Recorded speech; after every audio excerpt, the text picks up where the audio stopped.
Hello and welcome to Alotta Thoughts podcast with Julia Malat. In this week's episode, I had the pleasure to sit down with Audra Facinelli to discuss gender-critical perspectives around transgender matters. Audra came to my attention a few weeks ago when I made a video discussing a Twitter post she made about adult gender transitions. I later learned that she almost blocked me when I posted my video, but instead she thoughtfully engaged with my perspective and responded to me. Over the weeks that followed, we began chatting a little more, and ultimately we came to the decision to record this podcast together. Audra and I have differing views on a number of topics, but you won't find much disagreement in today's episode. The purpose of our chat was to have a discussion, not a debate, and I believe there's tremendous value in thoughtfully listening to someone else's perspective rather than simply refuting it. Or really, I should say attempting to refute it, because otherwise I'm already presuming that my perspective is correct over hers. I learned a lot from Audra's thoughts, and I'm so thankful that she took the time to connect with me. The day after we recorded this episode, Audra fact-checked herself and actually made a correction that she'd like me to highlight. In the video, she meant to say that 16% of women are victims of sexual assault, not that 16% of men are sexual assaulters. I have deep respect for Audra for being the kind of person who fact-checks herself on these kinds of statistics. Hello, Audra. Hi. How are you? I'm good. How are you? I am good. So this is the very first time that we've spoken in person. Yes. I'd love to quickly tell the story of how I came to discover you. So I was down in Virginia maybe 3 or 4 weeks ago, and we were driving out to Chipotle for dinner. We were at a convention, and the convention food is so expensive, and we had our car. So we're like, we're going to go and find a cheaper place to eat. And on the way there, my wife saw a tweet of yours, and it was shared by somebody else. And it was about Chris Tyson, who I didn't really know who that was. I had kind of heard that stuff was going on, but I don't follow Mr. Beast or any of that drama.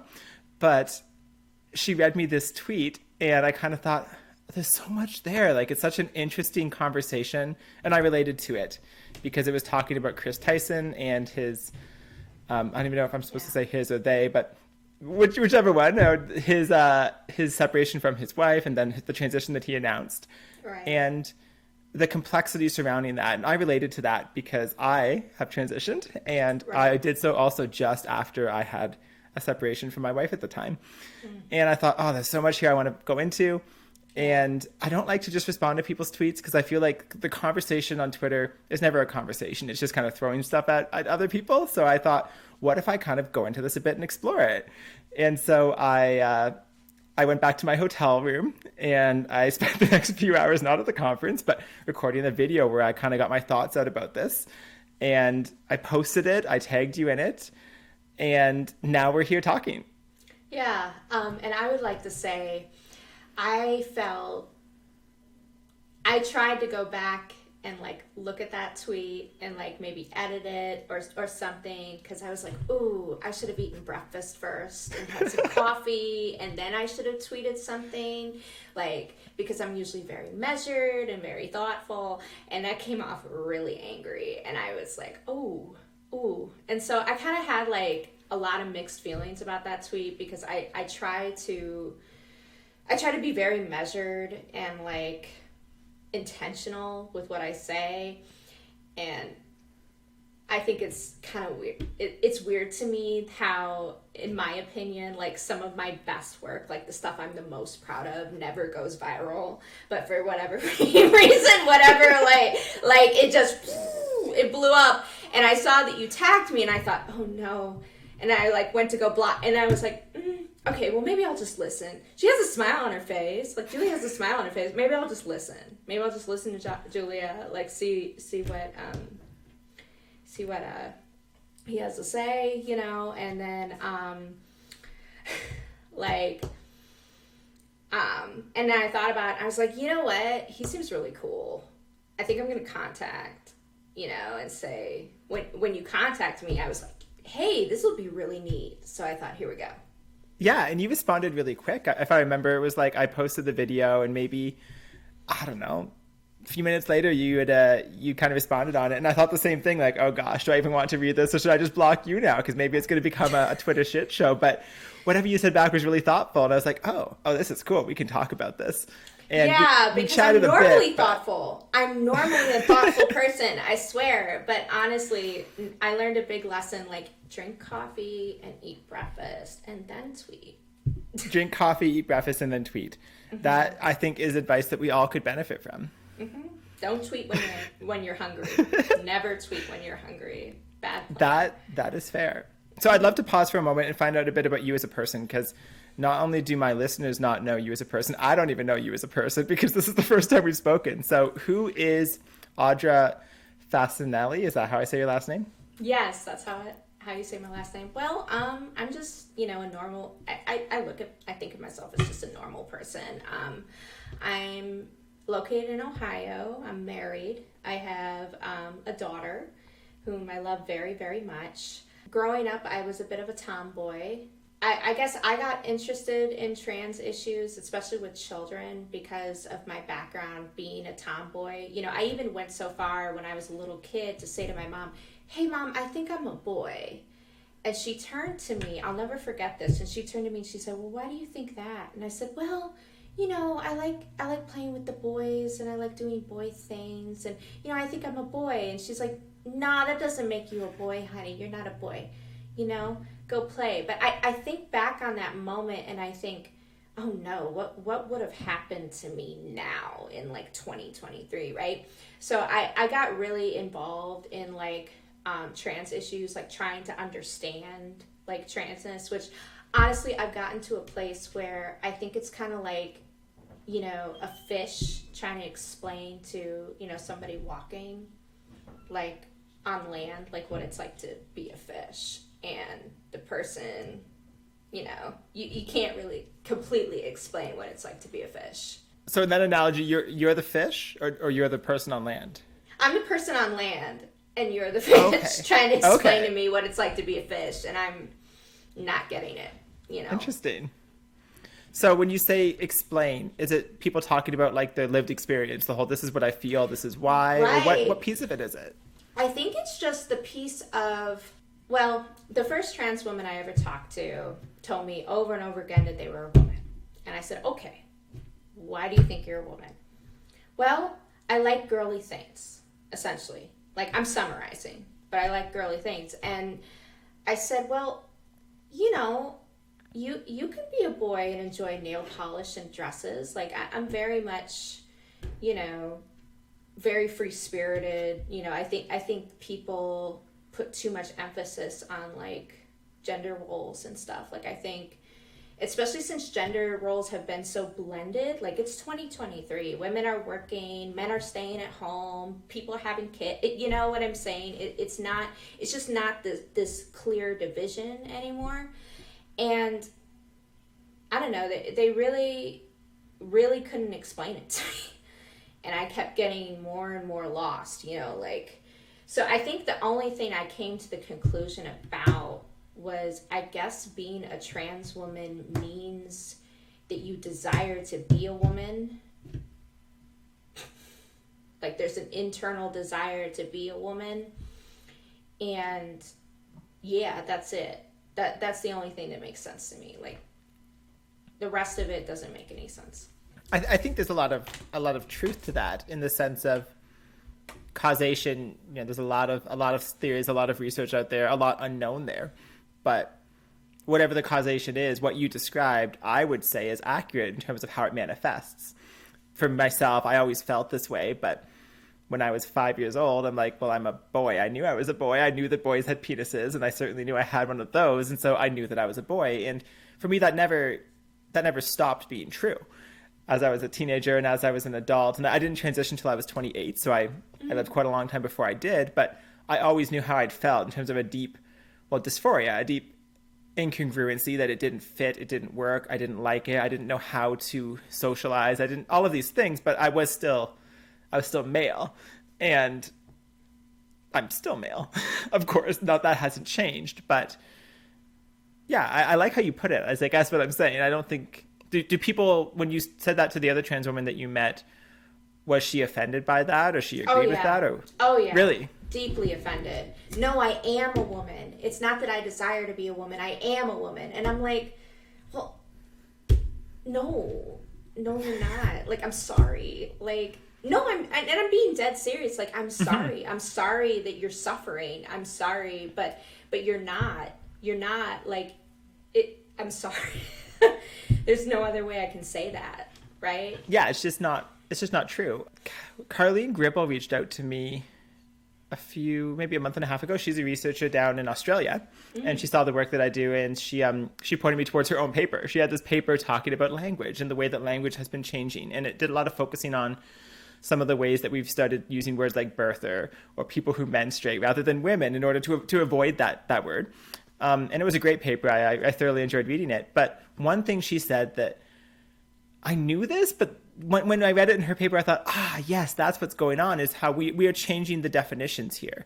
That women classically has been synonymous with female, right? They're both the same thing. It's that woman is an adult human female. And under queer theory, under where things are moving in certain domains, it's now being used to describe someone who has the gender expression of someone who is classically female, but isn't necessarily biologically female. And I can see an argument either way for the usage. I can see it, but ultimately words are words. And if we're not using it in the same way, then we're not going to be able to communicate because we're using it in different contexts. So myself, I'm in this weird divided spot right now where I don't know what the best way is to use it. I can see an argument to be like, no, what if female refers to the biology and women refers to the social role? And under that model, you could say I'm a woman. You could not say I'm female. Or you can say, no, we're going to stick to the classical way, in which case I am not a woman or female. And at that point, I'm like, it's just a word game. We could debate it, but I don't know. I don't get caught up in it myself. Right. And I think the problem with all of that is that, I guess, not to be derogatory, it's our word. You know, there's some ownership there, right? Like, as a woman, I feel ownership to my womanhood. And, like, you know, it was so funny. People kept calling me sis. And literally, anytime somebody calls me sis, I literally fly into a blind rage. Like not a blind rage, but, like, pretty close. Like, I have tried many a time to write a thread or to articulate why it is that makes me so angry. And I literally get so mad that I can't put it into words. Like, I can't articulate why it is that it upsets me so much. But I think it's because, honestly, like I said, with my life experience, my gender expression, I put on makeup when I do podcasts, okay? Like, I took a personality test, and according on Twitter, if you look at it, and apparently I'm very masculine, okay? And so are several other women too, like, personality-wise. So I've never had this typical female expression, so I don't even know what you're talking about, I guess. That's probably why I get so confused about it, because a trans person can tell me these things and I can totally relate to that. Like, oh, you couldn't socialize with other men? I couldn't socialize with other women either. Oh my gosh, that was a problem for you? I had this sickening feeling that I didn't fit in here. Yes, me too. And I looked up, like, I don't know if you've ever heard of what's called imposter syndrome, but basically it's a feeling, right, where you know, you feel like you don't fit no matter what. And I've had that feeling, like, for a very long time. We'll put it that way. We'll put it for a very, very long time. And I guess, so I guess the reason why this was such a Rubik's Cube for me is because it's like, okay, I have a lot of these same feelings, but I'm sitting here completely comfortable being a woman. And I don't understand. Yeah, I don't get it. That's what I mean by the fish in the land mammal. Because I think a lot of trans people, and I'm not, make this mistake that they think that they're terminally unique. Have you ever heard that term? Where you think you're so unique that you think you're terminal. You know, that, like, okay. That no one can understand me because I'm terminally unique, you know? And it's like, no, you're a human being, like, and a lot of people have these same feelings. And that's probably why people are pushing back on you the way that they are. Like, that's probably why, you know, I've seen a lot of lesbians who push back quite feverishly about this. I'm done. Yeah, there's so much I want to comment on there. I think the first thing I want to mention, though, is what you said at the beginning when you identified yourself as a tomboy growing up and said if you were a teenager today, you could see yourself falling into the rapid onset gender dysphoria that we're seeing. And I have heard that so many times. With the stuff that I'm doing now, I'm talking to all kinds of parents, all kinds of people who are working in this domain across school boards in Ontario. And oh gosh, probably like every second parent who I'm talking to who's deeply concerned, when I really get talking, they say exactly what you described. Of I'm concerned because I can relate, because I look at myself at that age and that could have been me. And that's also why I'm concerned, because I see that not for myself, but I guess where I like to draw a distinction though too is the deep dysphoria driven, which is what used to be all trans people, because up until maybe 7 years ago, it was so stigmatized to transition. You didn't find identity and purpose in it, in community. You just found stigma. So you did it when you felt it so intensely that you had to. You had no other choice as far as you understood. Versus now, you still get those people, but you also get a whole bunch of younger people who are doing it because it's cool. I don't know how it is down in the States where you are, but up here, we were told that 39% of our board identifies as LGBT.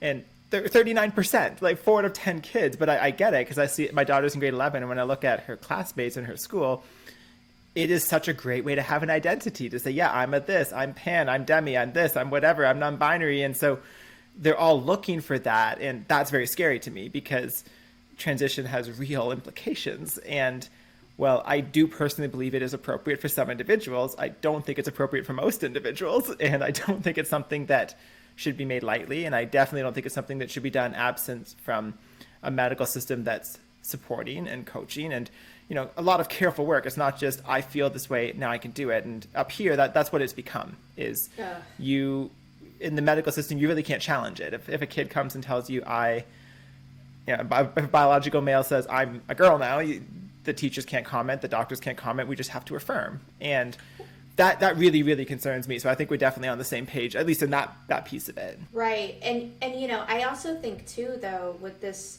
complete affirmation model, I think they're missing serious, like I sent you that article about personality disorders. You know, these things are serious and they require serious treatment. And I think that this is being sold to people like it's a snake oil, that it's just going to fix all your problems, when I don't think that's entirely true. And especially the narcissistic personality disorder, like in particular, it kind of shocked me, but it didn't surprise me either, because I think the number one thing that I kept hearing from a lot of trans people before, you know, I blocked most of the TRAs, because, you know, there's only so much abuse one can take. But,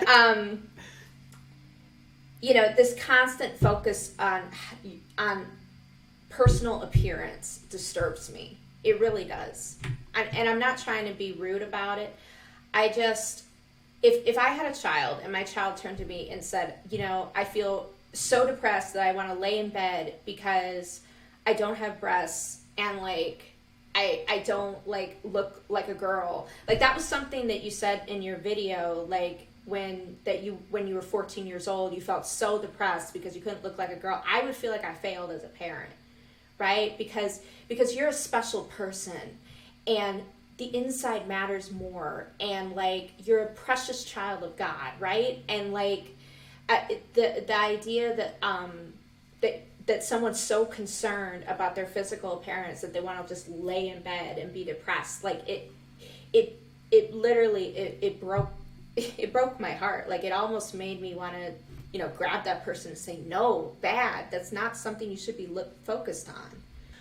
Yeah, what you said there, I really, really relate to. So surgically speaking, I've had bottom surgery. Not that that's super relevant to this, but I have done that. I have not had breast augmentation. That was just hormones. But I have not had facial feminization surgery, which is something that lots of trans people do end up doing, especially trans women.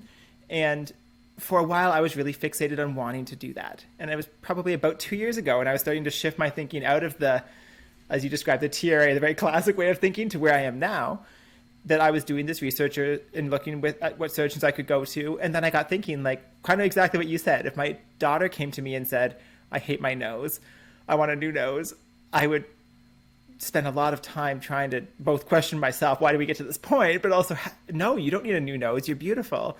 And working towards accepting her nose as it is, why am I here looking at the new nose that I can get? Why is that so important? And my answer then is, well, because I'm trans, right? Well, because I need to pass. All of these things I could tell myself, but as I kind of put that through rigor, it didn't. What is the difference? It really comes down to what is the difference. And right. Like, as I was researching all the arguments for like giving puberty blockers to kids, the thing I kept hearing over and over again is, oh, they pass. I said, yeah, and they can't experience orgasm and they're sterilized. There are more important things than passing, you know? Like I can't even imagine waking up one day and just having all of that taken from me. Like, it boggles my mind. It really does. And I remember saying that to my TRA friend, like, there are more important things than passing. You don't understand. That's what I would get back. You don't understand. I'm like, no, I think I do, because, you know, women our whole lives are constantly pinching ourselves in the mirror, like looking at this, looking at that, you know. I was debating back and forth before I got on here whether or not this lipstick was too red and made my teeth look yellow. You know, I'm just staring at myself in the mirror, like, you know, so no, I think I can understand and that's what I mean by that terminal uniqueness. Don't be terminally unique, Julia. You know, you're I like that phrase. I Just I might like steal that phrase. You can go right ahead and steal it. Yes. Like, I hear what you're saying on that, and I do think there's a small something there, in the sense that we still live in a time and a place where, especially when you're a trans woman and you don't pass, there is a lot of extra stigma that comes towards you. So I can kind of see where they're coming from. But what I've also learned myself is that so much of what gets blamed and get called transphobia or hate is actually coming from the obnoxiousness of the activism more than anything else, because I am not an activist and I am not pushy. Like, I spend most of my time around people who are quite further right than I am, often quite religious, and we have these wonderful conversations and they're genuine friendships, because I have no desire to change people's opinions. I have no desire to push anything on them. And most importantly, I believe these people to be wonderful people. I spent 3 decades attending church prior to when I transitioned. I love everything about that world. And so I see these people in the best of light, and I approach them in good faith, just wanting to connect, and they reciprocate. And that has been my experience. And I think that things have gotten so toxic that the trans activists and the other side, whatever you want to call that side, you know, they both feel like the other one struck first, because maybe at some point they did, and then they both come in with bad faith and don't interact well, and then that reinforces why it is the way it is. And then that I think for the trans person, that's why I've got to pass, because then I can avoid this, when really you could just be pleasant and that might help it. Right. And I think too, like, I think the more pleasant people are, like, I hear from so many people, like, I'm the type of person, I advocate for third spaces for trans people, because I think it makes them safer, and I think it makes women safer. Okay, like, that's my stance. I think when people yell about, like, oh, and I've heard from people who are they've been attacked for so long by, you know, the trans rights activists, that I think their hearts have gotten cold. I really do. Oh, well, that's not our problem. That's not our fight, blah, blah, blah, blah, blah. And I'm like, well, you know, there's a long history of women fighting for our own restrooms. And the sad part is I think the trans rights activists really could have gotten a lot of feminist women on board to say, hey, we got our right to pee. Like, they need a bathroom too. Woo! You know, and it could have been a whole thing. And I think it's a shame that it went that way. Just in terms of the way that the discourse has gone. Yes, it's a shame, because I really do. I think that I could definitely relate to, like, you know, being afraid to go to the bathroom, because we're now all afraid to go to the bathroom, and, you know, it's sad. It's sad, you know.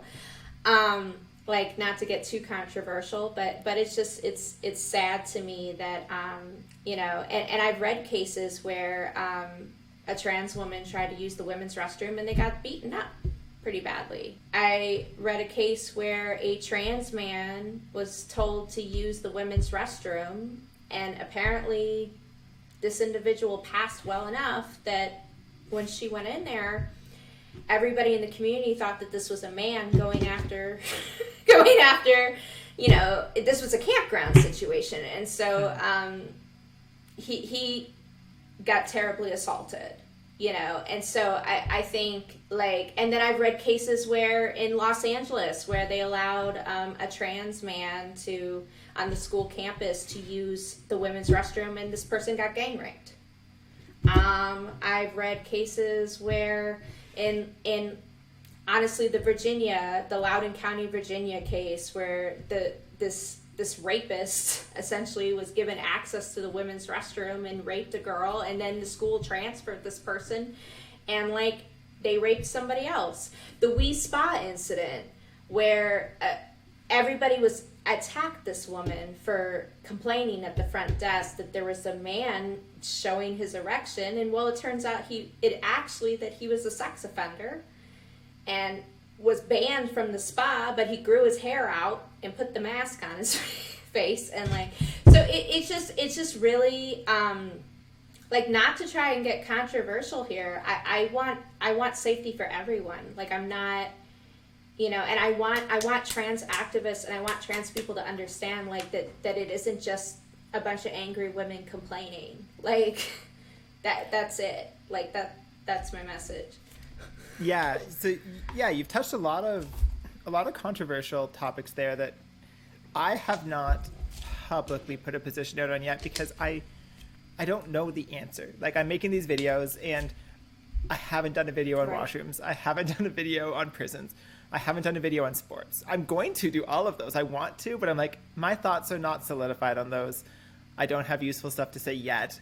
I have like half-written scripts. Okay. But so last week I was at my local theater group, and I walk in there, and this weird thing is happening now that I'm making these videos, that people who I've never met know me, because I guess they're watching my stuff. So I walk in and this person comes up and she's like, Julia, and she's so excited to talk about one of my videos and what she thought of it. And so we got chatting, and she said something that really stuck with me, which was, in so many of these domains, it clearly doesn't work now. A lot of people are very unhappy, so that's clear. But it didn't actually work before either. And I think prisons was the one where this was the most clear of what we're doing. I don't know what we're doing in the States, but what we're doing up here, where a biological male who self-IDs as a woman can be in the female prison, has led to problems and does lead to problems. I'm not convinced that it's never appropriate for a trans person to go in, but I definitely think there's cases I would not like to see that individual go in. But what this person kind of said to me at the theater was, but prisons didn't work before either. Like, prisons have this history of people getting raped, of people getting beaten, of people being killed. You see that in men's prisons, and you see that to a lesser extent in women's prisons. Like, the model doesn't work. It's a broken system that we're already operating with, and this is just yet again another way that it's still broken. But why don't we actually fix the system? And when she said that, we kind of did this thought experiment together and thought, right, and washrooms are the same way. Like, there already was problems with washrooms before this, and there already was problems with sports competitions before this. Like, this isn't, the trans element of it isn't an isolated problem. It's just another instantiation of the same thing. And I'm curious to know kind of how that sits with you. Well, what I would say is that we don't need to make it more broken, right? Like, we don't need to break it further by introducing more men. Because I'm one of these people where I think there should only be female guards at the women's prison. Like, there's things that we need to do, you know, to better improve, like, rape statistics and stuff. But you know, we don't need to break it further. I will say this too about sports. The problem with sports is that when somebody goes through male puberty, from all the research that I've dug through and looked through on grip strength studies, along with, somebody for being on HRT as long as 8 years and you still have a physical advantage over me. You still do. Like, you can still, like, and to give you an idea of how big of a physical advantage, a 14-year-old boy can easily overpower me. Easily. Totally. Like, once, right. And so it's just, the problem with the sports thing is that I think that with the current models and the way that they're writing legislation, it's going to encourage more childhood transition. Because, you know, if you get rid of this male puberty, now I'm not entirely convinced that they're experiencing a quote unquote new puberty. I keep hearing that over and over again. I thought you posted about that yesterday. Yes, because I'm not convinced, because you know, an orgasm is an ability that you can have after you go through puberty. So the idea that like you're going through puberty but by giving cross-sex hormones, like, I'm sorry, I don't believe that. And so to be honest with you, it's just, I don't think we know anything about what we're doing to these kids.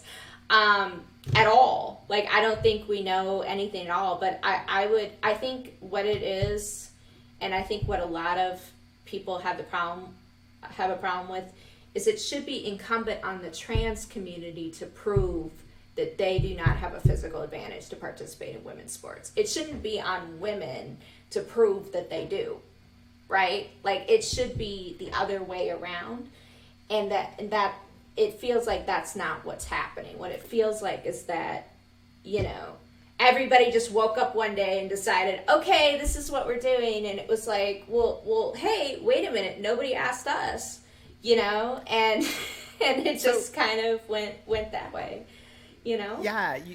I do want to come back to the sports, kind of. Actually, I'm not sure if I want to come back because I do not know much about it, to be quite honest.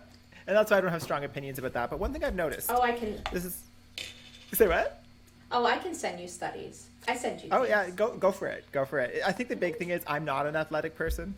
And so I really don't care about any sports. I don't care about male sports. I don't care about female sports. So, like, the whole thing, I know it's happening, and I'm kind of like, I want to know more. I want to know more. I want to be thoughtful about it, but I don't like sports. Anyways, moving on from that.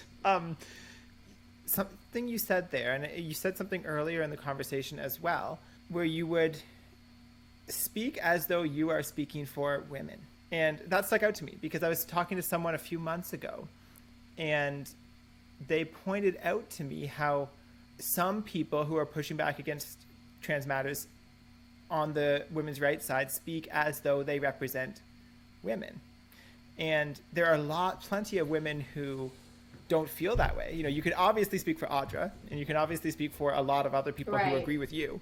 But I know plenty of women who very much don't agree with that position. And it feels very like sidist when we kind of dive in. And I know the trans people can do it too, where they can be like, you know, well, trans women are women. Yeah. Kind of, again, it's like speaking for the class. That's true. I'm curious to know what you make of that. You know what? That is true. I mean, I'm sure that's something that I'm guilty of. I'm sure that's something that, you know, a lot of women are guilty of. You're right that a lot of women don't seem to care or agree and things. It was just an observation because no, it is. It's a decent observation. I guess the reason why I feel like I'm at least trying my best to represent women is because I feel like a lot of women are also uncomfortable, but they're afraid to say anything. So I try my best to channel my woman, like, woo, you know, and do my woo, woo, woo, woo, woo, woo, woo, you know, and do my best. But yeah, no, that's how I feel about it is, like I said, I think it's unfair to ask women, especially with the heat, especially with the constant accusations of transphobia and homophobia. You know, I mean, I don't know if you followed the Leah Thomas situation closely or not. I know the bare minimum around it. Well, a lot of the women were pressured by the school and told that if they said anything that, you know, they would have their scholarships revoked and things of that nature. So I guess the issue so much isn't like trans people. Like that's something that I wanted to put out. It's not so much trans people. It's this authoritarian, top-down, you know, you're not allowed to say anything because if you do, I'm going to call you a transphobe and I'm going to ruin your life, like type of deal. Yes. Yes. And I'm in a right, and I'm in a fortunate position that I don't necessarily have to worry so much about stuff like that. And so I want to use my voice to empower other women to like use their voices, if that makes any sense. Like I guess I'm not trying. Yeah, that made me feel bad, actually. Really? Yeah, because I never even thought of it that way. It was just an observation that I noticed, but I hope you don't feel bad. I don't even know what it means. It was just kind of an interesting thing. Right.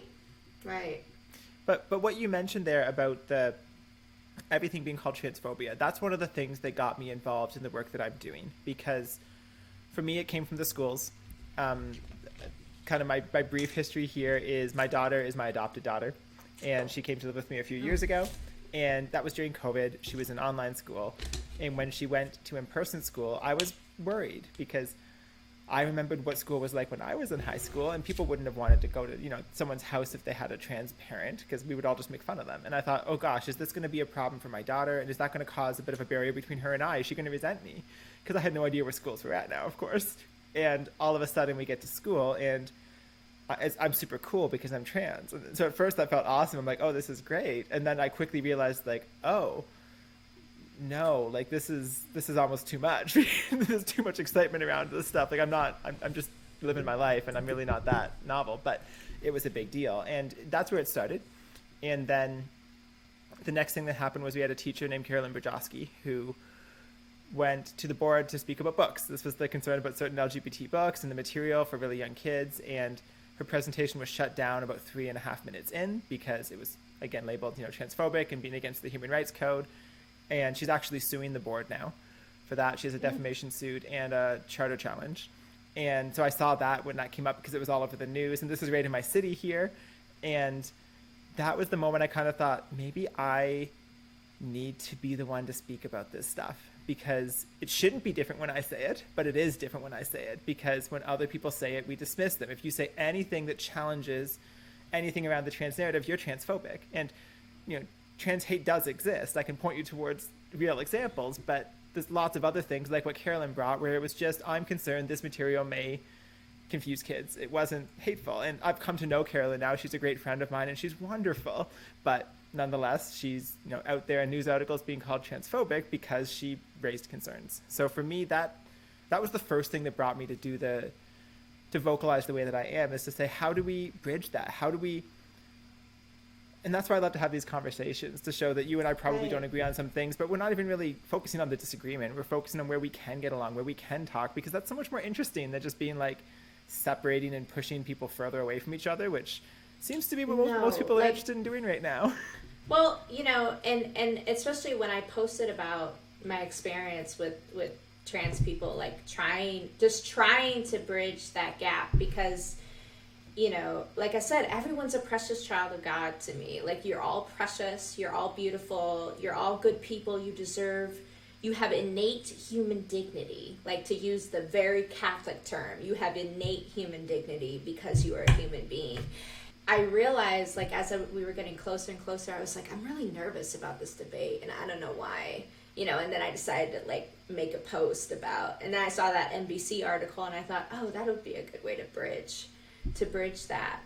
By debate, do you mean our discussion? But yeah, I was getting nervous. I was like, I haven't spoken to a trans person in, like, really spoke, like, really had a deep conversation. And I think part of it too, like, when we talk about that top-down authoritarianism, there's also this sense when people are constantly throwing suicide statistics at you, like, I get worried. Like, I sent you that article about narcissism in trans people, and I was like, oh no, that probably was too much. Hey, are you okay? Yeah, I'm fine, blah, blah, blah, blah, blah.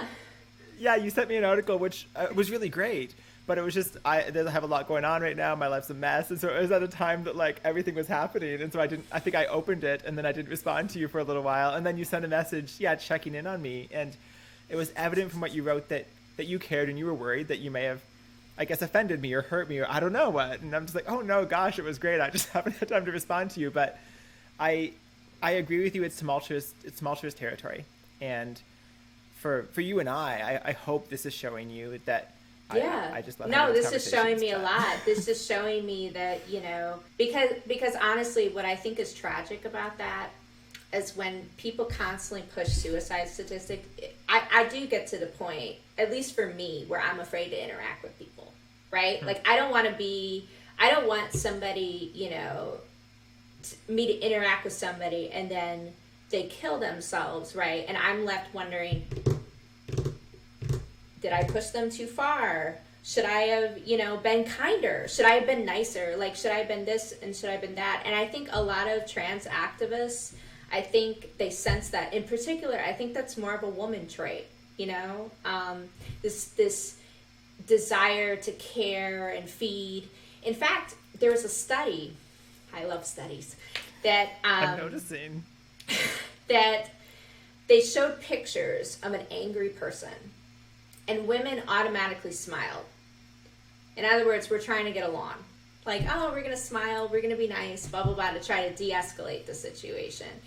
Men, on the other hand, they went right back. Like, and they took pictures of their micro expressions. Yes. So, like, in other words, the men were like, oh, this man's angry, let's go, let's fight, and the women are like, no, let's smile, let's be happy.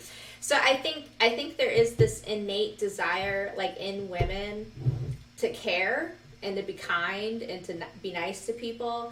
And I think a lot of times that's weaponized. Like, if I could talk for a moment about my non-binary friend, my non-binary ex-friend.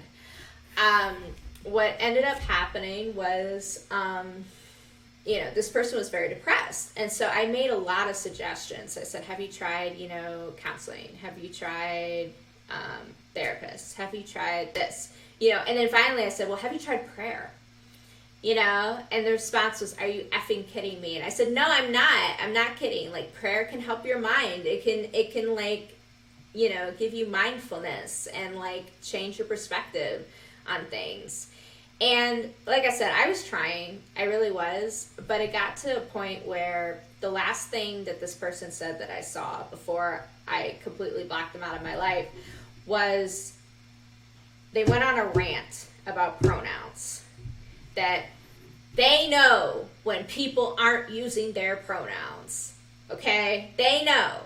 And because their friends tell them that they're not using your pronouns. And, and I like took a look at that and I thought about it and I was like, I don't even know if I'm comfortable using your pronouns, like honestly, like I don't know if I'm even comfortable with that because I don't think there is such a thing as a they, to be brutally honest with you. Like I'm not trying to be rude, but I don't think there's such a thing. I don't think they exist. Like, what is that? What even is a they? Like, that's another one that, I ask questions and people would shout at me. And so I realized that, I think the reason why I block so many people, honestly, is because I don't want to cause people who I see are already psychologically distressed more distressed than like, it's better to block, right? Like, I've even had friends who put people like that on mute, right? On Twitter, they mute them. And they'll come back a week later and they're still ranting at them. They'll look at the thread and it's like, like, what is wrong with these people? And so I think the other thing that really got me turned on to a lot of this trans stuff, well, not turned on, but interested was people kept yelling at me that nobody has a mental health condition, that it's all due to, transphobia, and that's why these people were so angry. And I was like, I don't know, they're not acting like they're not mentally ill, though. Like, that was my problem with it. They're literally acting like extremely distressed, upset, obsessive, paranoid, extremely paranoid. Like, if I see one more tweet about the genocide, like that, literally I'm coming to get them with like a pitchfork or something. Like, that would cause a genocide if you did that, though, right? So then it would be true. Yeah, no. And I was like, You know, and the more I read stuff like that, I even wrote an article about it on Ron Speak. It's called Trans Activists Are Their Own Worst Enemies. And I wrote about this paranoia, you know, that these people literally think we're out to, like, I'm coming to get you. I want to hurt you because I don't want you in my bathroom. Like, what are you talking about? No, for real. What are you talking about? It just, yeah. So many things I want to comment on there. First, I just want to talk about the pronoun thing because you mentioned that a bit. And yeah, I have gone on quite a journey with pronouns as well. I transitioned, of course. I started to get she, her from my little bubble of close friends. That felt so good. And I'm like, yeah, I love this. And then I started to realize that I didn't get he, himmed really from anybody maliciously. Like the people around me like me, right? They like me. They want to affirm me, but I would get it because, you know, I'm biologically male, because my voice is low, because they knew me before. All of these reasons that people who wanted to use she, her just would make a mistake and say he, him. And it would dig at me, you know, it would happen. And it would, like, I'd remember it for days. And I wouldn't want to see that person because it's like, I feel awkward because, oh, there's that time that they said he, him. And as I wrestled with that and thought about that, when you talk about kind of the distress that they're feeling, I thought, wow, like,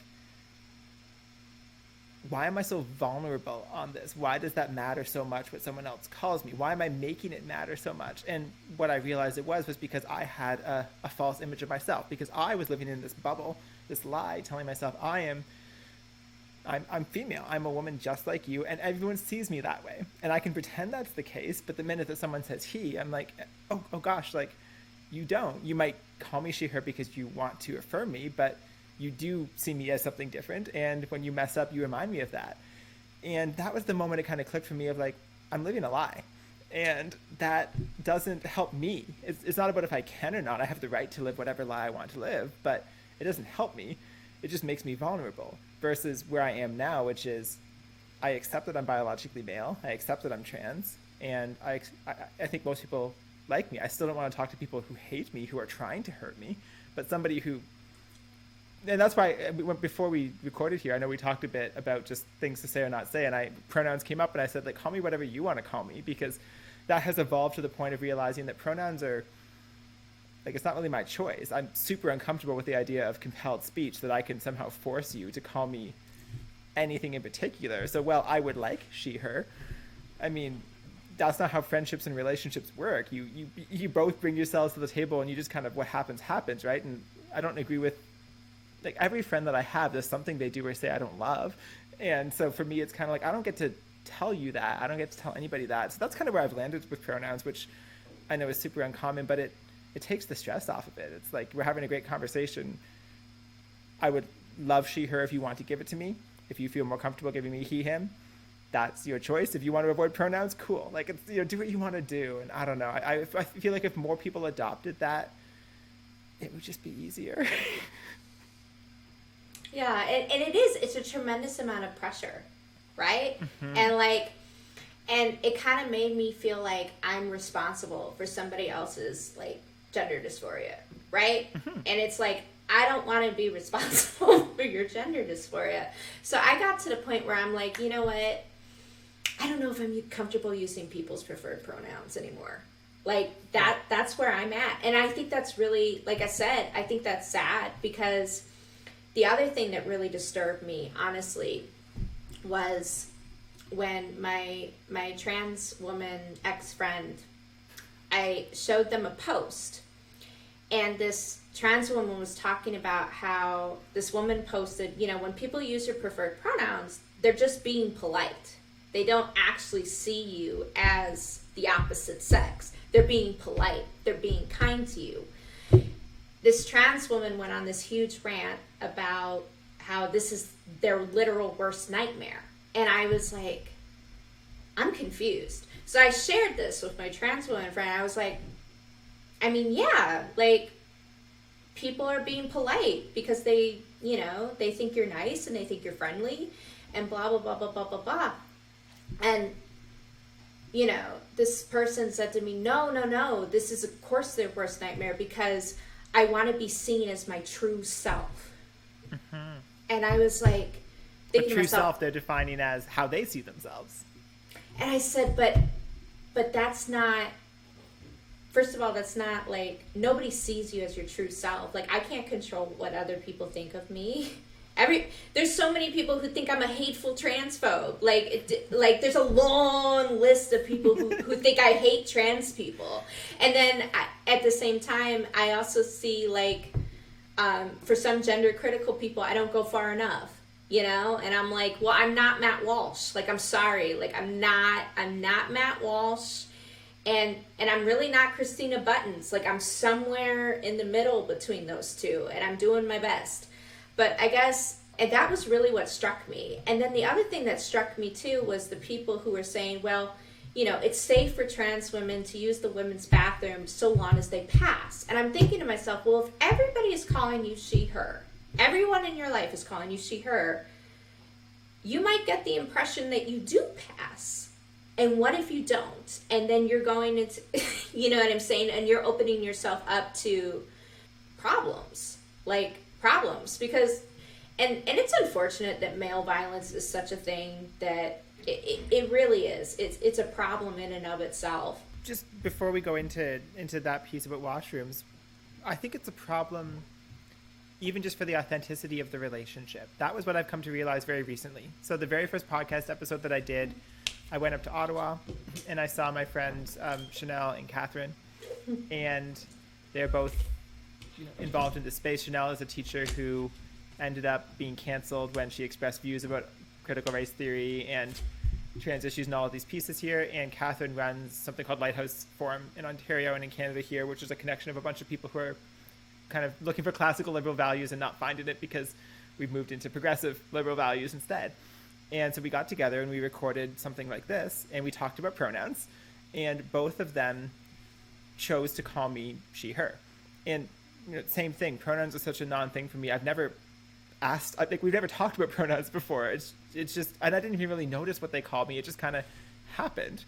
And then we put out the video, and a lot of people kind of went really crazy over it because they had assumed that Chanel and Catherine would take that really rigid stance of like, absolutely not. You never use she, her for a trans woman. You must use he, him. And as they kind of said afterwards, like, no, like, I can do whatever I want. The whole point is the compelled speech. And I know Julia, I like Julia. And for them, part of it was, and I know that she's not living a lie. She's not delusional. She knows that she's, biologically male. And so I'm comfortable in my friendship.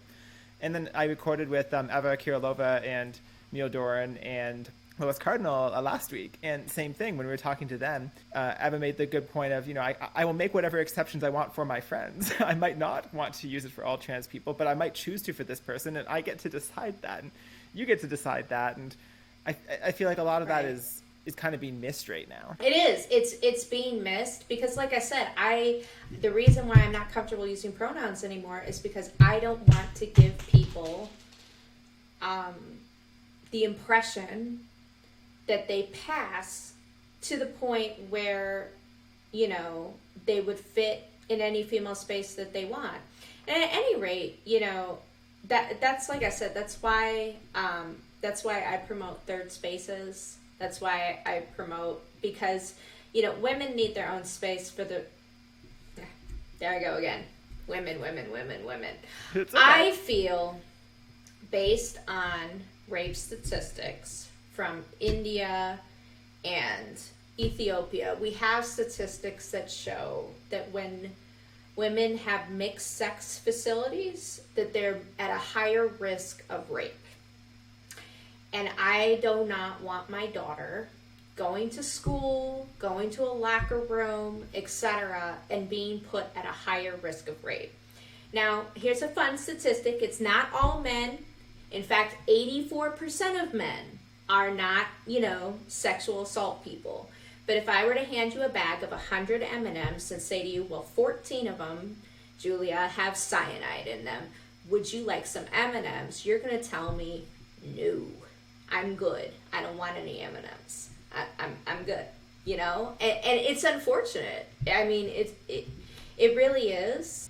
The longest study of trans behavior, because unfortunately, thanks to the changing of the sex designation on birth certificates and stuff, we don't have a whole lot of statistics. The one study I could find was 30 years old, and it involved about 300 people, and what it showed is that trans women retain the same level of criminality as men do. Interestingly enough, though, trans men, so women taking testosterone, had an increased level of criminality.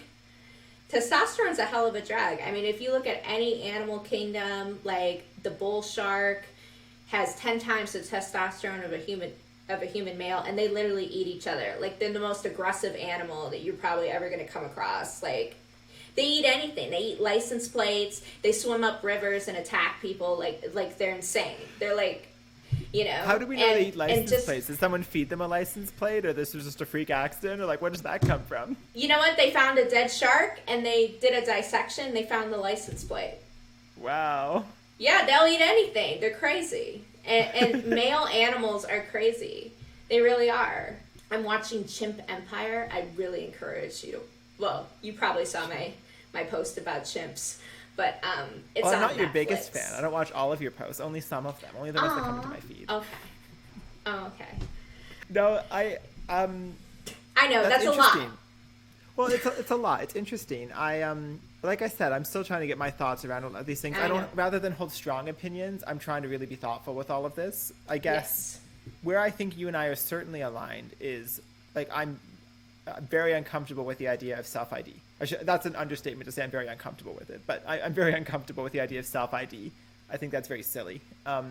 Where I have more empathy is someone who has actually transitioned, though, because that is a different situation. Having, as you said, been on testosterone for a period, then having gone on blockers and on estrogen, and then now having no ability to produce it for several years, like, it is so different. And for me, I kind of woke up to that a bit 2 months ago. There was a parent up in Ottawa named Nick Morabito, and he spoke to his school board about his concerns with biological male students who were transitioning using the women's washroom.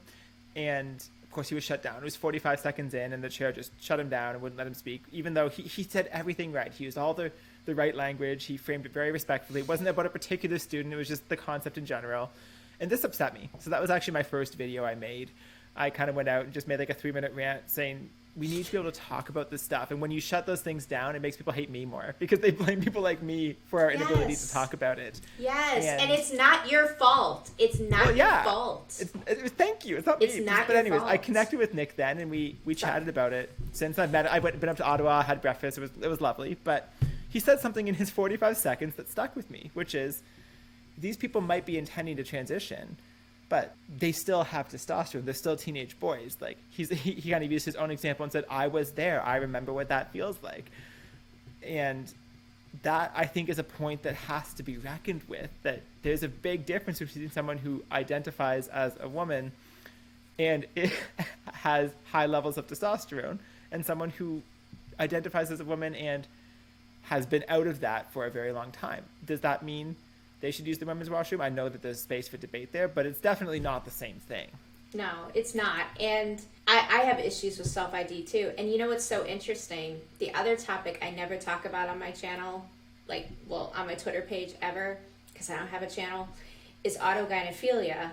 And the reason I don't talk about it is because I don't want to literally piss off the entire, I have trans people who follow me, and I like them, and they seem like nice people, and I'm like, I don't know if I want to talk about this. And what was interesting is after Elon Musk officially lifted all these bans, all of a sudden I saw trans people talking about autogynephilia, talking about self-ID, talking about how pervasive this is and stuff. And I was like, oh, that's interesting, right? Because I honestly, I just thought that was a topic. Other people told me, oh, the trans community never wants to talk about autogynephilia because it makes them look bad, blah, blah, blah. And I'm like, well, not the people I follow who on Twitter, they talk about it. They talk about it all the time and how it's destroying their identity and destroying the trust in the community that they have with them and everything else. They talk about it all the time. And so I thought I would throw that out there too. That's interesting. I didn't even know that that was a banned word because I only came on Twitter after Elon Musk bought it. Not that was random, my timing, but that's just when I started. So I didn't know that was something you couldn't say before. Well, and I think that's why when you see a lot of people call trans women perverts, they're referring to Ray Blanchard's. I don't know if you're familiar. You're familiar with that. Oh yeah, I was a super nerd as a kid, so when I was a closeted kid who felt this stuff, I was reading those papers in real time. I was like 14 years old, and I was reading the Blanchard papers as they came out.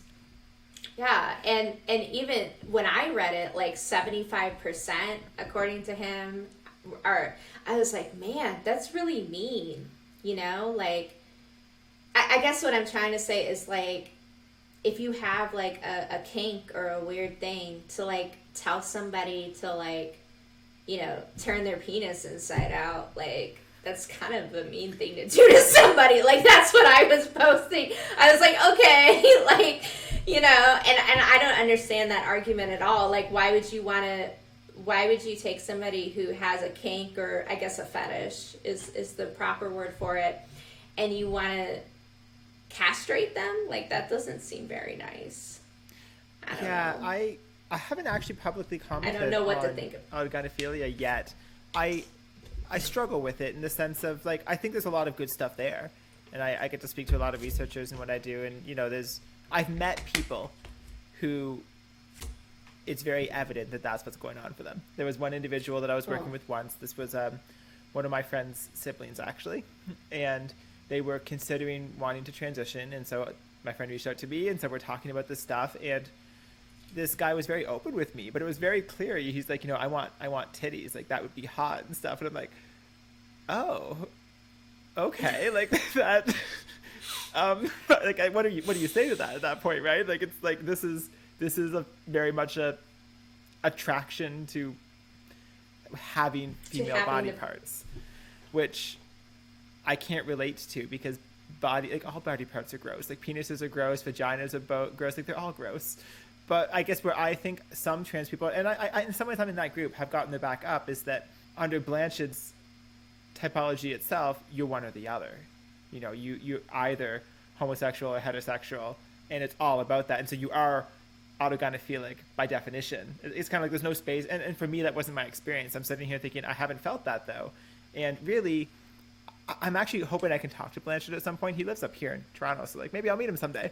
But there's it felt like maybe I'm a unique case, because I've always had an extremely low sex drive. I don't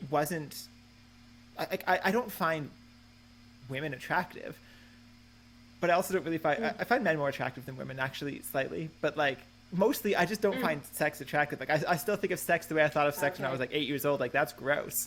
Ew, why would I want to do that?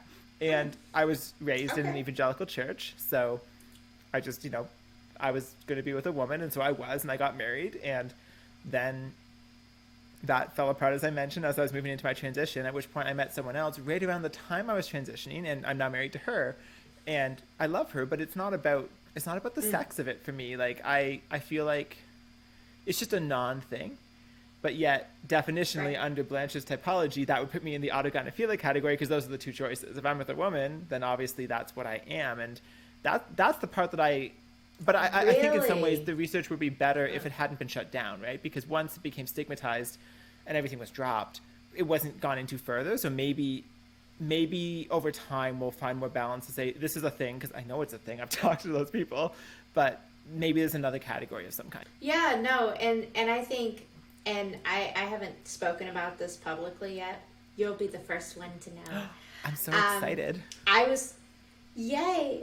So I looked up gender dysphoria in the DSM-5, which is Americans Diagnostic and Statistic Manual of Mental Disorders. It's ours too. Be generous. Oh, it is. Oh, I didn't know that. Oh, okay. We just use yours. Yeah. We use. I honestly want to take that entire definition of gender dysphoria. Sounds like it was written by an old white man in the 1950s. Like, don't you get that feeling when you read that? You're like, wait a minute, what? Oh, plays with boy toys stereotypically for the opposite sex. I'm like, okay. I did mudsliding when I was younger. Like, there's a literal picture of me definition? With mud. You know what? I haven't. Because it was called gender identity disorder. It was worse. I knew it was, yeah. Because it was gender identity disorder. Oh, it was worse. Actually, well, no, it was probably better. It was probably better, actually. But it's different. You should compare the two and do like a post. You pull the two apart and look at how it's changed. That would be cool, because honestly, the whole definition of gender dysphoria, I would literally just rip out everything and just leave desire to be the opposite sex and just leave that right there. And then also too, what I noticed when it comes to like the pronouns or bit, like people complain that gives them dysphoria, right? Like it gives them dysphoria. And so I think there seems to be physical dysphoria, right? Like that's why people like want to turn their penises inside out. I'm sorry, I don't know a proper way to say that. And then a nicer way to say that. And then so bad, I'm sorry. Just describe the process every single time. That's definitely what you should do. And we should describe, heart bypass as ripping your chest open and then going into your coronary arteries. You know what? I feel like, to be honest with you, if people talked about surgery being exactly it was, like, I'm also a big, like, anti-plastic surgery person, too. Okay. So I just want you to know I'm not just targeting a vaginoplasty. I'm literally, I think they're all gross. Like, watching, like, I remember being like, oh, I want a nose job, right? And then I watched this guy take a hammer and just like break somebody's nose. And this woman woke up and she's like, I feel like I got punched in the face. I'm like, because they literally broke your nose. Like, it was the grossest thing. I digress. What was I going to say? Oh yeah, there seems to be body dysphoria, right? Like where people are very uncomfortable with their genitals, and then there seems to be like this social dysphoria, like people are very uncomfortable being referred to as a man, and they seem to be separate from one another to me. Like sometimes people can have both and they hang out together, but then other times they seem to be separate. I don't know. I think that's just an I observation. think there's something there. Like I do think they're separate, but I also think that the justification to transition is different between the two of them, because I did have both. Like I didn't like my male body, and I do like my transition body far better. But like I said earlier, I also don't think that alone is a good enough reason to transition. Just like if my daughter hates her nose, I'm not going to say, great, let's go and get you a new one. That wasn't the reason. It wasn't, I'm so sad that I have a penis, I want to be able to look at myself with a vagina. That's not a reason to transition in my mind. I would never encourage someone down that. It was the social side of it. And I would love to get your thoughts on this piece, because okay. I was very inauthentic previously because I felt all of these things I wasn't expressing. And I know that for me that had formed a lot of shame. I had this huge shame bubble that I've been carrying since, like, I felt it as a kid, but when I was 12 years old, that was when I found the word trans online. It was like, oh, that's me.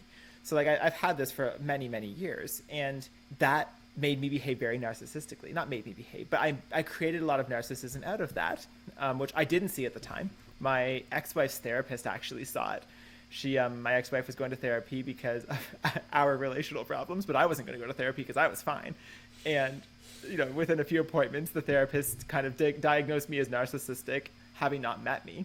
And my wife tells me this, and I'm just, of course, like livid. Like, how could she say that? She hasn't met me. She can't diagnose me, and all these things. But looking back now, I'm like, oh, absolutely. Like that's exactly where I was. So I was in this place, deep shame. I kind of crashed my life down in many different ways, got to a point that it was kill myself or transition. And I thought, well, I might as well try transitioning because I can kill myself later if it doesn't work. And in my head at that point, I was in that very stereotypical, like, I have to pass. I'll try to transition. Hopefully I'll pass. And if I don't, well, then I can kill myself. But what I realized through the process of transitioning was that I don't even know if I'd want to pass, because I lived inauthentically before, because I had all these deep feelings about gender, socialization, all this stuff that wasn't salient. No one could see it. It wasn't visible. And all of a sudden now people know something deeply personal about me that I can't hide. which is an amazing way to make a connection with people, because I have to be vulnerable and I have to be open, and that's allowed me to create connection. And I hit this point thinking, I don't know if I could get to the point that I would pass, but even if I did, wouldn't that be just as inauthentic? Because now I'd be pretending that I'm biologically female and hiding the first 30 years of my life from everybody I talk to, and that would be just as inauthentic. I don't remember where I was going to go with that. No, so it sounds like to me that you don't want to pass because you are comfortable with the fact that you are trans. There's a part of me that would like to, because I think it would be easier. It would be nice to be able to go to the grocery store and just not stick out and be like, okay, whatever, I don't have to face it here.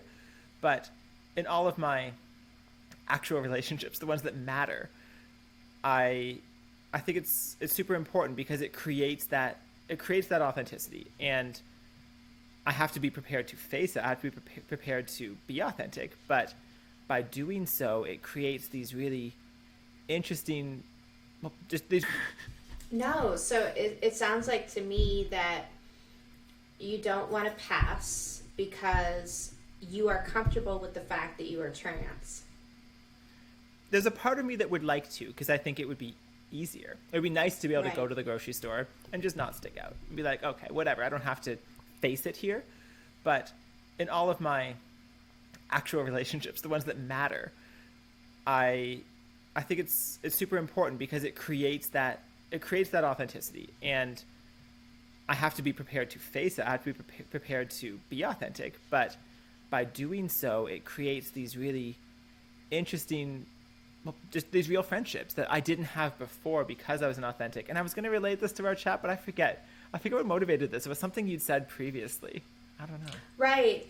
And what bothered me was the lying, and that I didn't think that lying all the time is good for somebody. Mm-hmm.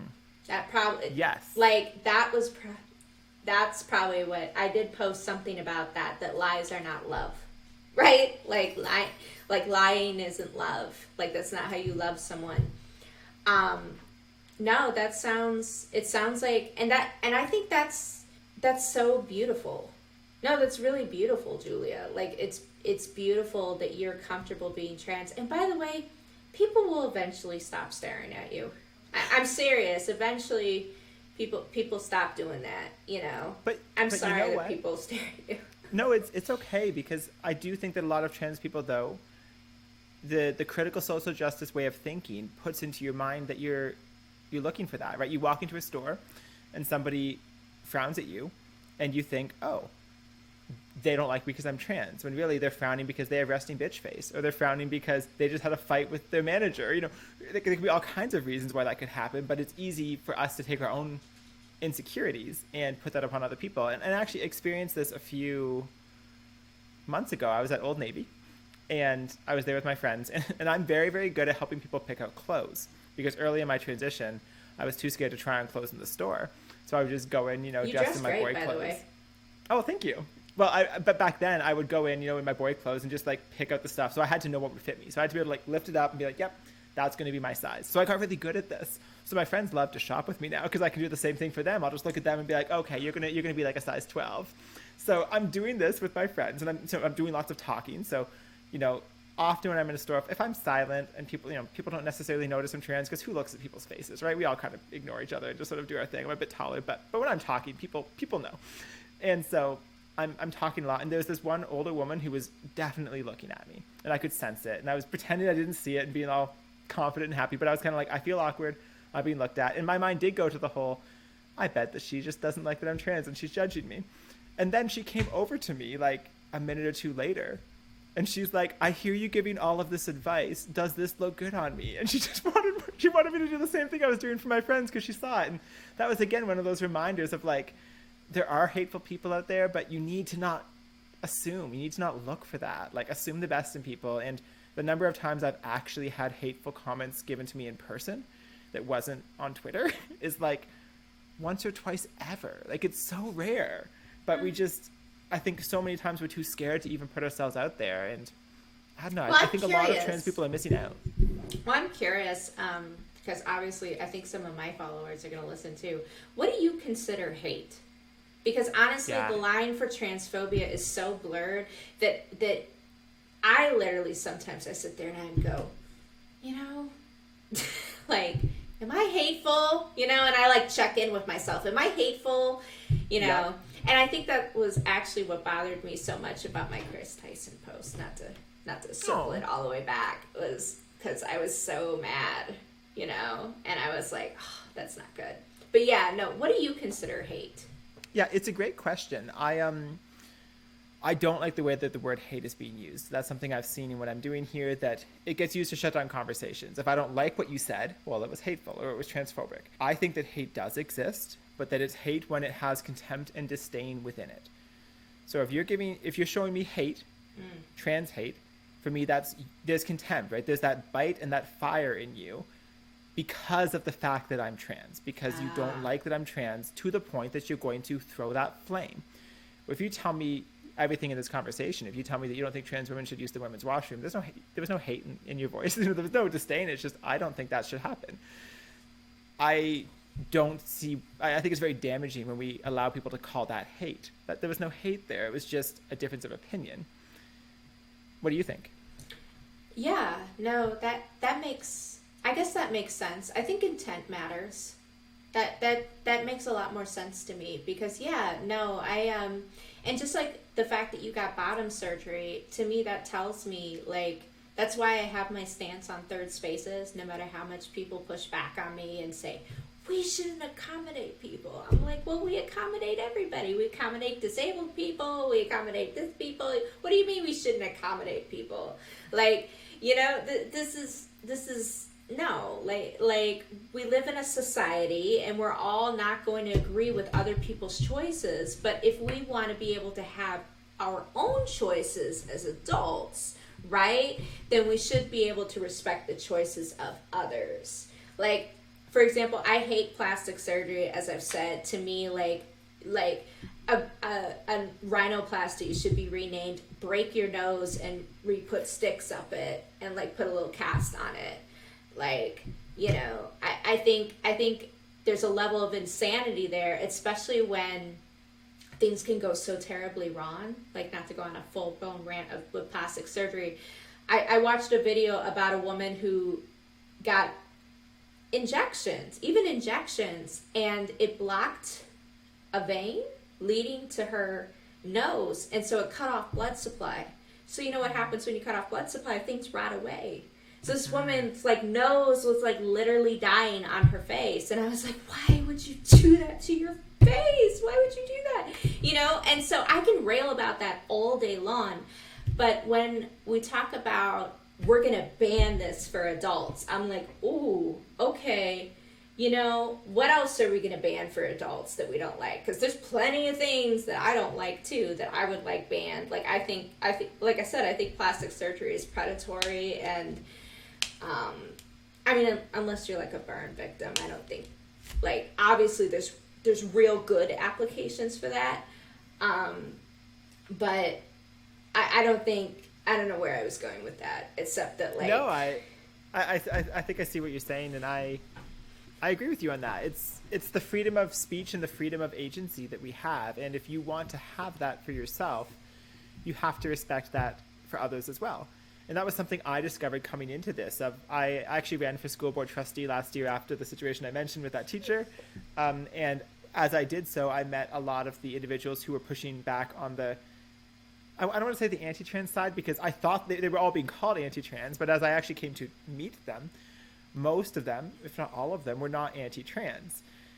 And I didn't know what they'd think of me. And many of them hadn't actually met a trans person, because when you're labeled that way, not a lot of trans people want to talk to you. But as I got to know them, these are wonderful people who are now, you know, good friends of mine. And I wasn't even sure, like, are you going to let me see your kids? Or you can be like, oh, my kids can't see this. Because they're literally pushing back on the stuff in the school. But they come over, they bring their kids, we hang out, because it's not that they hate me.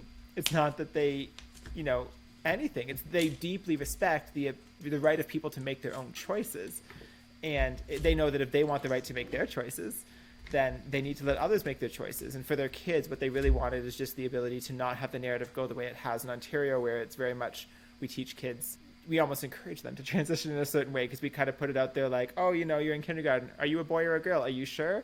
Maybe we should explore it. And they're like, no, we shouldn't explore that with those kids. But they're perfectly fine for their kids to meet me because then they can just say, yeah, Julia's a man, but that wasn't working, so Julia dresses as a woman. And then the kid's like, okay, whatever, I don't care. If anything, Julia, like, to be honest with you, I would look at you, like, if I were in this situation, as a valuable resource for my kid. Because if my kid was like, I don't think I'm the right gender, I'm going to be like, well, why don't we go talk to Julia? Because, Julia's a normal person, and Julia's made a very intentional decision as an adult. And, and we can talk about it holistically. We can talk about where it's been really great for me, and we can talk about all of the downsides. We're doing IVF right now, and IVF is not fun for my wife. And, those things are important. That's part of it. It's not just, this is great. It has been good for me, but it's not for everybody. And that's where I think I differ from many people in the trans community, that it seems like so many people are so into diversity that it's like, just find your, as you said, true self, find what works and live your best life. And for me, it's no. If we can keep someone from transitioning, that's better. Like, I'd much rather have someone transition than die. But if there's a kid who could transition, or we can help them to love themselves, let's help them love themselves. Like, it's not better to transition. And that's where I'm so concerned, is that's not what we're teaching anymore. Right. And, like I said, and don't get me wrong, a lot of the gender affirming care really, really disturbs me. I don't know if you saw, I know you don't see all my posts, but that post about Matt Ray, and I heard from a friend, I haven't done any digging yet, that apparently when you give testosterone, like, your brain can swell. And like, I have a female sized skull, right? Like, I don't have a skull that can accommodate a man's brain, right? So I have to wonder if some of those, like, spasms that Matt's experiencing, like, have to do with the testosterone. And Matt's detransitioning now because of the physical ramifications on Matt's body. And so I think, and the funny part about this is, I would think that there would be more studies and more standards of care and everything else, because the trans community keeps telling me over and over again that this has been going on since the 1900s. But to me, it seems like almost like women's healthcare, but worse. Like, how well, you probably don't know this, but women's healthcare is deeply under-researched.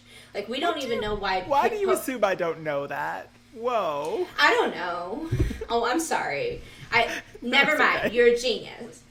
Thank you. You know everything. You know everything. I'm sorry. I'm just kidding. But as you were saying. But, like, we don't even know what causes postpartum depression in women. Like, we have no idea. They have no idea. They just know it happens, and, like, they throw pills at it. They have no idea why it happens. They don't know, like, women's healthcare is deeply under-researched, and I feel like trans healthcare is, like, even worse.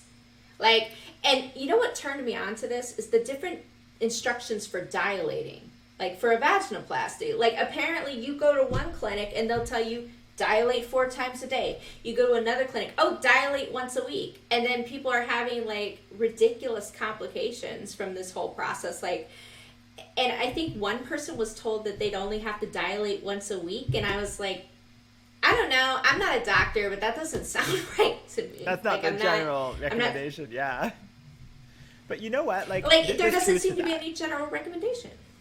Yeah, and there's truth to that. We know that that women's healthcare is behind, because for so often it was just white men that were utilized. And I think you're right. The trans is probably even further behind on that too. But I actually took a ton of physiology in university because I was going to be a dentist at one point. So really?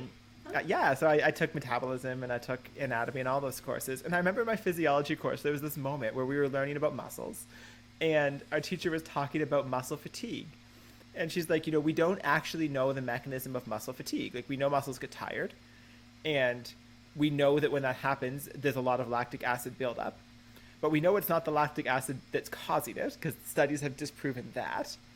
So we don't really know why it gets fatigued. And we also know it's not the oxygen supply, because you can do experiments where the oxygen supply is still up and you still get tired. So like, it happens, we all experience it. We know very well how to model it, but we don't actually know mechanistically why. And then I got to metabolism in third year, and we started to talk about the Krebs cycle, and we were looking at one of the particular enzymes, and same thing, it was like, we don't know what this enzyme looks like. Like, we know it's here, we call it this thing, we know this comes in, this comes out, but we haven't figured out the structure yet. And I'm just like, what?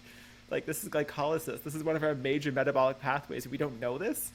And I think they do know that particular one now, but like, it's just all of these things that it's easy, I think, for us to often act like we know everything about our bodies. And really, we know lots of things about the human species. Like, it's amazing how much we know, but there's also so much we don't know. Right. I guess what I'm trying to say is that I think a lot of people, even the people who are considered like hateful, who are saying ban all gender affirming care, I think they're coming from a place where they're actually disturbed by the fact, like, I don't think it's reasonable as a patient that you can go to one clinic and get a totally different set of aftercare instructions as from another. Like, that's not acceptable to me. Like, I don't understand how it's just, you know, it's like wound care. You know, if you go to a doctor and they tell you, okay, put rubbing alcohol on this and clean this 3 times a day, you should be able to go to the other doctor and they'll tell you, clean it 3 times a day and use rubbing alcohol. The fact that there's no, like, standard, like, yikes. And then I saw another clinic that they were launching their first of its kind study on vaginoplasty and sex health after getting a vaginoplasty. And I was like, what do you mean? Supposedly they've been doing this surgery since what, 1930? So how do you not have any research on sexual function after doing a vaginal? Like, what are you talking about? You don't have a research study on that. You know, how do you know that these? I could go on and on, but I'm not going to. Yes, no, I know we're pretty much at time, but this has been lots of fun. I've learned lots. I've really enjoyed chatting with you. I did notice, though, that halfway through you referred to this as a debate. And I wasn't coming in for a debate. I was coming in for a dialogue. So I hope you didn't find this as a debate. No, I did? Yeah, you mentioned the word debate midway through. Maybe you didn't mean that, which is totally fine. I don't like to debate, though.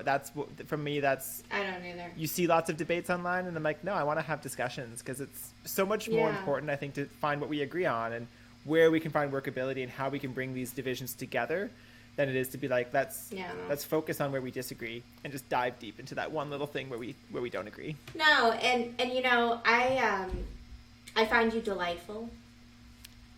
Like, you're a really nice person. I think I want to get to know you better. This has been great. No, I'm serious. You're a really nice person. I'm glad. So last week you made a post. I forget what you said, but something about, I think you've never met a trans person who wasn't a narcissist or something like that. And you posted it. And this was after we'd agreed to have this chat. I probably have it wrong. Do you know what that post was? The post said that my experience getting close to 2 different trans people was one that was not pleasant, right? Right. And like, armchair psychologist Audra thought that maybe these people were narcissistic. I'm also a survivor of narcissistic abuse. So it's also something that I think I'm kind of like a little more in tune with. I grew up in a household, you know, with a narcissist and the things that you can suffer with, etc. And then I said that my heart was still open. Because I had a lot of trans people who followed me who are kind and pleasant, and that, you know, my heart's still open, but I'm cautious, you know? Yeah. So. It wasn't a bad tweet, but I remember I sent you a private message afterwards, and it made me excited to talk, because I figured this would go well, and I'm glad that you want to get to know me better, because I want to get to know you better too. Cool. Well, in that case, we'll end it here, and thank you so much for joining me today. Thank you. Bye.